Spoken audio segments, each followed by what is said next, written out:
بسم اللہ الرحمن الرحیم۔ بسم اللہ الرحمن الرحیم۔ کربلا تاریخ کے نصف النہار پر اس کھلی ہوئی کتاب حقیقت کا نام ہے کہ جس کا نہ منظر پیچیدہ ہے نہ پس منظر پیچیدہ ہے۔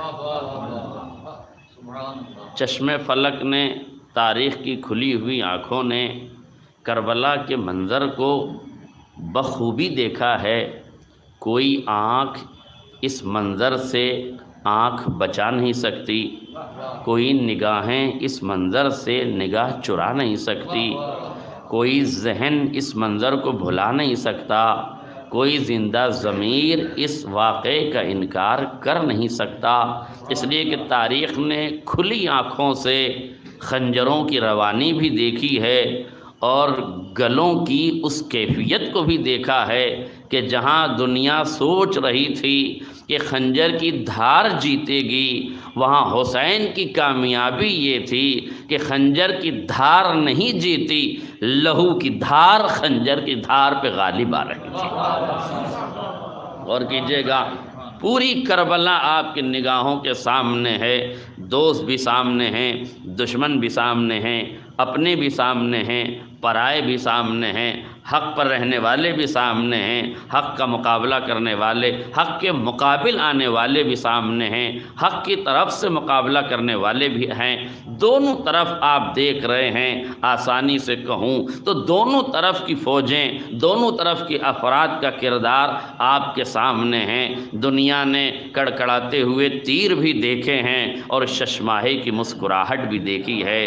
دنیا نے خنجر و سنان بھی دیکھے ہیں اور اہل بیت اطہار کے مضبوط سینوں کو بھی دیکھا ہے۔ دنیا نے نگاہ کربلا پر اٹھا کے نگاہ ڈالیے تو کربلا کے منظر میں وہ راہیں بھی دیکھی ہیں کہ جہاں ہونٹوں میں خشکی ہے مگر کبریائی کا اعلان ہے، جہاں ہونٹ لبوں سے تر ہیں مگر وحدانیت کا عقیدہ نہیں چھلک رہا ہے۔ دنیا دیکھ رہی ہے، خشک ہونٹ ہیں مگر نو کے نیزہ کی بلندی سے تلاوت قرآن کرتی نظر آ رہی ہے۔ آسانی سے کہوں تو دنیا دیکھ سکتی ہے، شرابی ایک طرف ہیں، نمازی ایک طرف ہیں، بد کردار ایک طرف ہیں، با کردار ایک طرف ہیں۔ اب تو دنیا فیصلہ کر سکتی ہے کہ تمہیں شرابیوں کے ساتھ جانا ہے یا تمہیں نمازیوں کے ساتھ جانا ہے۔ دیکھیے، ایک جملہ لکھا گیا تھا جب قاسم سلیمانی کو شہید کر دیا گیا تو اس وقت یہ لکھا گیا تھا کہ امریکہ کا راشٹرپتی شرابی ہے، قاسم سلیمانی نمازی ہے۔ اب امت کی ذمہ داری ہے، چاہے نمازیوں کی طرف ہو جاؤ چاہے شرابیوں کی طرف ہو جاؤ، یہ شجرہ تو وہاں کھلے گا جب بات کربلا سے نکلے گی، تب دیکھا جائے گا کہ شرابیوں کے سناٹے کی طرف تھے یا نمازیوں کی خاموشی کے ساتھ دنیا تھی۔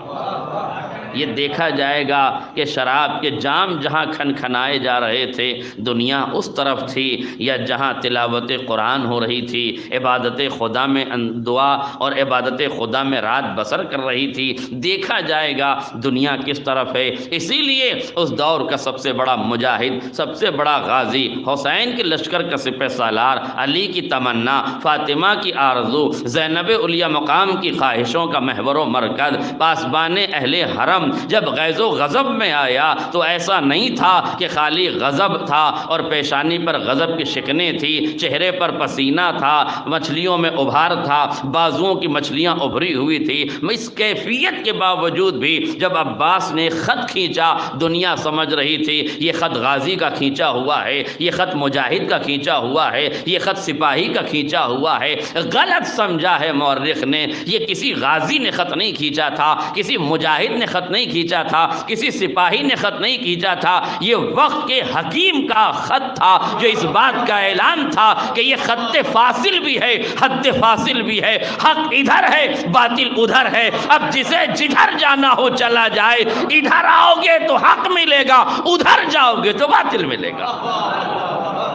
یہ غازی کا کھینچا ہوا خط نہیں تھا، یہ مجاہد کا کھینچا ہوا خط نہیں تھا، یہ حکیم کا کھینچا ہوا خط تھا۔ یہ اس بابصیرت انسان کا کھینچا ہوا خط تھا، جس نے ایک خط کے ذریعے سے حد فاصل بھی بتا دی، خط فاصل بھی بتا دیا۔ تو یہ کربلا ہے میرے عزیزوں، یہاں حسین ابن علی نے جو قربانیاں دی ہیں اسی قربانی کی یاد تو ہے۔ وَلَا تَحْسَبَنَّ الَّذِينَ قُتِلُوا فِي سَبِيلِ اللَّهِ أَمْوَاتًا، دیکھو جو لوگ راہ خدا میں قتل کر دیے گئے ہیں انہیں ہرگز مردہ نہ سمجھنا، بلکہ وہ زندہ ہیں اور اللہ کے یہاں سے رزق پاتے رہتے ہیں، گمان بھی نہ کرنا۔ عجیب منزل فکر ہے، دو لفظیں قرآن مجید نے استعمال کی، ایک جگہ وَلَا تَحْسَبَنَّ الَّذِينَ، ایک جگہ فرمایا وَلَا تَقُولُوا لِمَنْ يُقْتَلْ فِي سَبِيلِ اللَّهِ، دیکھو جو لوگ راہ خدا میں قتل کر دیے گئے ہیں انہیں مردہ نہ کہنا۔ ٹھیک ہے، پروردگار نے کہا ہے تو ہم نہیں کہیں گے، لبوں کو سی لیں گے، دہن کو بند کر لیں گے،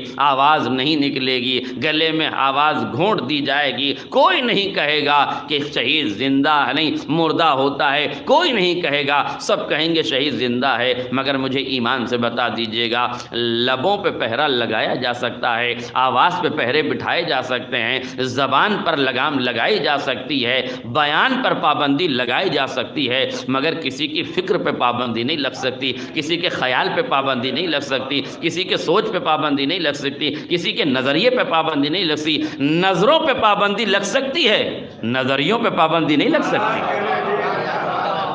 نظروں پہ پابندی لگ سکتی ہے، نظریوں پہ پابندی نہیں لگ سکتی، حالات پہ پابندی لگ سکتی ہے، خیالات پہ پابندی نہیں لگ سکتی ہے، ذکر پہ پابندی لگ سکتی ہے، فکر پہ پابندی نہیں لگ سکتی۔ اس کا مطلب یہ ہے کہ خیالات کی وادی میں کچھ بھی سوچ سکتے ہیں۔ میں ابھی آپ سے کہوں کہ یہی فکر میں میرے ساتھ رہیے گا، گھر نہ جائیے گا، جیسے ہی میں نے کہا گھر نہ جائیے گا آپ فوراً گھر پہنچ گئے۔ آج میرا جملہ باتیں ہو جائے، جیسے ہی میں نے کہا یہاں رہیے گا مگر آپ نے سنا یہاں رہنے کو، پہنچ گئے وہاں۔ جہاں منع کیا ہے وہاں پہلے پہنچیں گے، جہاں سے روکا ہے وہاں پہلے پہنچیں گے۔ میں کہہ رہا ہوں یہیں رہیے، غور کیجئے، فکر کیجئے، گھر نہ جائیے، اپنے ذہن کو گھر نہ لے جائیے، مگر آپ ذہن کو گھر لے جا رہے ہیں۔ اس کا مطلب کیا ہے؟ کہا مولانا ذہن پہ پابندی نہیں لگائی جا سکتی، سوچ پہ پابندی نہیں لگائی جا سکتی۔ پروردگار جب سوچ پہ پابندی نہیں لگائی جا سکتی تو کیوں کہہ رہا ہے وَلَا تَحْسَبَنَّ الَّذِينَ، گمان بھی نہ کرنا، سوچنا بھی نہیں۔ کہا منزل شہید اتنی عظیم ہے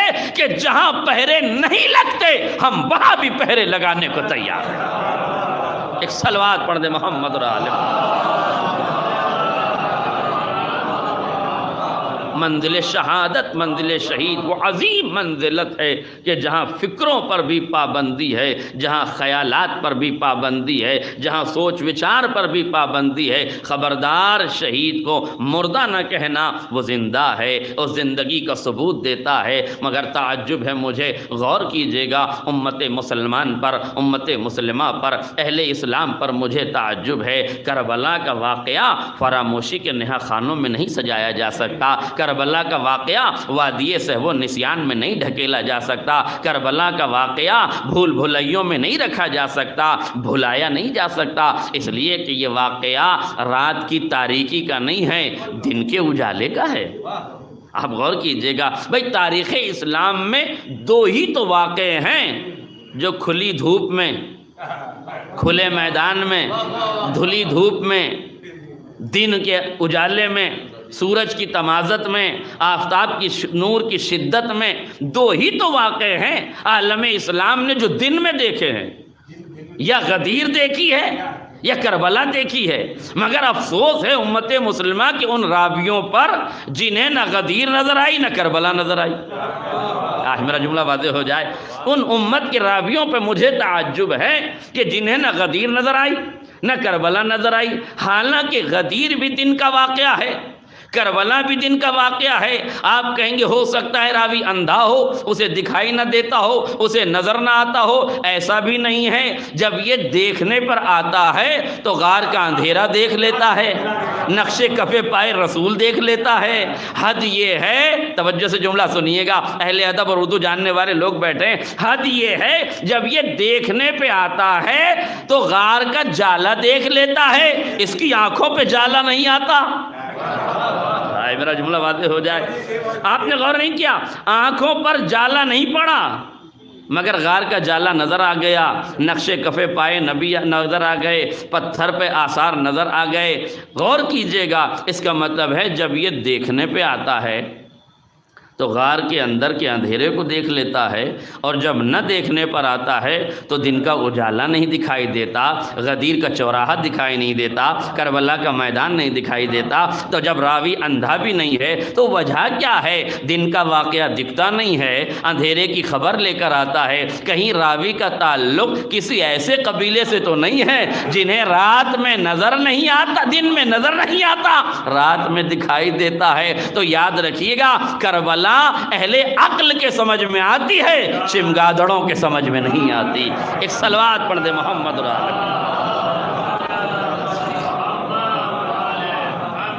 دو ہی واقعے ہیں، دن کے واقعے ہیں، کھلی ہوئی دھوپ کے واقعے ہیں، کھلے ہوئے منظر ہیں، کھلا ہوا میدان ہے، غدیر بھی سامنے ہے، کربلا بھی سامنے ہے۔ اور یہ اہتمام ہے رسالت کا کہ غدیر نشر اسلام کا نام ہے، کربلا بقائے اسلام کا نام ہے، کربلا بقائے اسلام کا نام ہے، غدیر اعلان ولایت کا نام ہے، کربلا بقائے ولایت کا نام ہے۔ غدیر میں ایک علی کے وجود کا اعلان کیا گیا ہے، کربلا میں علیوں کے تسلسل کا اعلان کیا گیا ہے، ولایت کے تسلسل کا اعلان کیا گیا ہے۔ اور یقین جانیے اگر کربلا نہ ہوتی تو غدیر کے غداروں نے اسلام کو مٹا دیا ہوتا۔ دیکھیے غدیر غدر سے نکلا ہے، غدر کے معنی دھوکے کے ہیں۔ پیغمبر نے جس گھاٹی میں اعلان ولایت کیا ہے یہ بتایا ہے کہ پھول کے پہلو میں کانٹے ہوتے ہیں، غدیر کے پہلو میں بھی غدار تھے۔ آج میرا جملہ واضح ہو جائے، غدیر کے پہلو میں بھی غدار تھے، اور یہ معنی لکھے گئے ہیں۔ غدیر کا مصدر مادہ اصلی جو ہے غین دال رہ ہے، غدر ہے، اور غدر دھوکے کو کہتے ہیں۔ کہاں کیا گیا دھوکہ؟ اور امت مسلمہ سوچے قسم خدا کی، 18 ذی الحجہ کو ہونے والا واقع غدیر 28 صفر تک بھلا دیا گیا۔ کتنے دن کا فاصلہ ہے؟ امت کے حافظے کو داد دیجئے، حکومت کی پالیسی کو داد دیجئے، رسالت کو فراموش کرنے کے اس عقیدے کو محسوس کیجئے، ولایت کو فراموشی کے نہا خانے میں سجانے پر کیا کہیے گا امت کو؟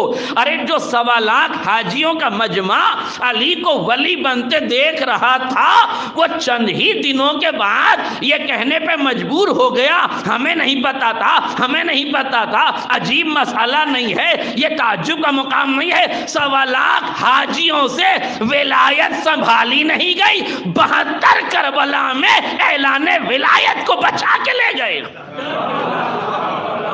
میرا جملہ واضح ہو جاتا، 1.25 لاکھ سے ولایت بچائی نہ گئی، مگر 72 نے ولایت کی لاج رکھ لی، ولایت کی آبرو رکھ لی ہے۔ اب تو سمجھ میں آیا کہ جہاں غدر ظہور پذیر ہوتا ہے وہاں فراموشی ہوتی ہے، جہاں کرب و بلا اور مصیبت کو برداشت کرنے کا ہنر آ جائے وہاں شہادت نصیب ہوتی ہے، اور قدرت شہید کو زندہ کہتا ہے۔ ایک صلوات پڑھ دے محمد لیکن لمحہ فکریہ ہے، چند دنوں کے بعد، غدیر کے بعد چند ہی دنوں کے بعد واقعہ بھلا دیا گیا، ولایت کو بھلا دیا گیا، اور حکومت کی لالچ میں آگے بڑھنے والے لوگوں نے فرمان رسول کو بھلا دیا ہے۔ آپ غور کیجئے تو واقعاً فکر کا مقام ہے، کیا اتنی جلدی کسی واقعے کو بھلایا جا سکتا ہے؟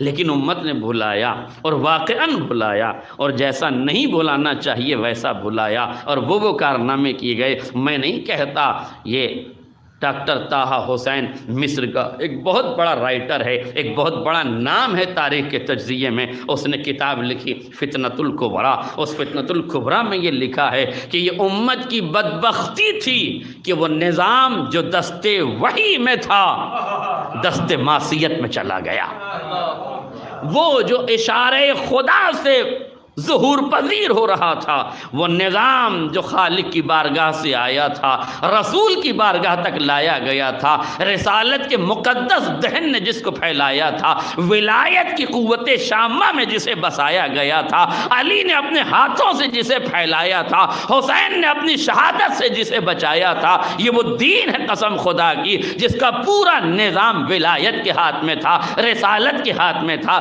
امامت کے ہاتھ میں تھا۔ امت کی بدبختی یہی تو ہوئی کہ نظام الہی کو ولایت و رسالت سے ہٹا کر خلافت کی گود میں ڈال دیا گیا، اور نتیجہ جو ہونا تھا وہ ہوا۔ جب حقدار سے حق چھین لیا جائے گا تو حالات کس منزل پر پہنچ جائیں گے۔ میرے عزیزو غور کیجئے، حسین ابن علی نے کربلا کے تپتے ہوئے ریگزار پر قربانیاں دی۔ ایک سوال ذہن میں آنا چاہیے، ماہ اذا قریب ہے اس لیے ذہن آمادہ ہونے چاہیے کربلا سننے کے لیے، کربلا سمجھنے کے لیے۔ میرے عزیزو معاف کیجئے گا، کربلا سننے کا واقعہ نہیں ہے، کربلا سمجھنے کا واقعہ ہے۔ ہمیں کربلا سننے کی ضرورت نہیں ہے، ہمیں کربلا سمجھنے کی ضرورت ہے۔ آج ہمیں اس بات کو ذہن نشین کر لینا چاہیے کہ محرم آنے سے پہلے ہمارے ذہنوں میں یہ بیٹھ جانا چاہیے کہ اس بار ہمیں کربلا خالی سننی نہیں ہے بلکہ کربلا سمجھنی ہے، اس کے مقاصد سمجھنا ہے، اس کے نظریات سمجھنا ہے، اس کی درخشندگی کو سمجھنا ہے، اس کے استقبال کو سمجھنا ہے، اس کے استقلال کو سمجھنا ہے، اس کی استقامت کو سمجھنا ہے۔ اس لیے کہ جب تک کوئی قوم کربلا کو دل کی گہرائیوں میں نہیں بٹھائے گی، جرأتیں جواں نہ ہوگی، شجاعتیں پروان نہ چڑھیں گی، انقلاب آئے گا نہیں، کفر سے مقابلے کی صلاحیت نہیں پیدا ہوگی، منافقوں کی ریشہ دوانیوں کا خاتمہ نہ ہوگا۔ جب تک حکیم کربلا کے مشعل راہ پہ نہ چلو گے، ذلت و رسوائی مقدر بنتا رہے گا۔ برحمتك يا أرحم الراحمين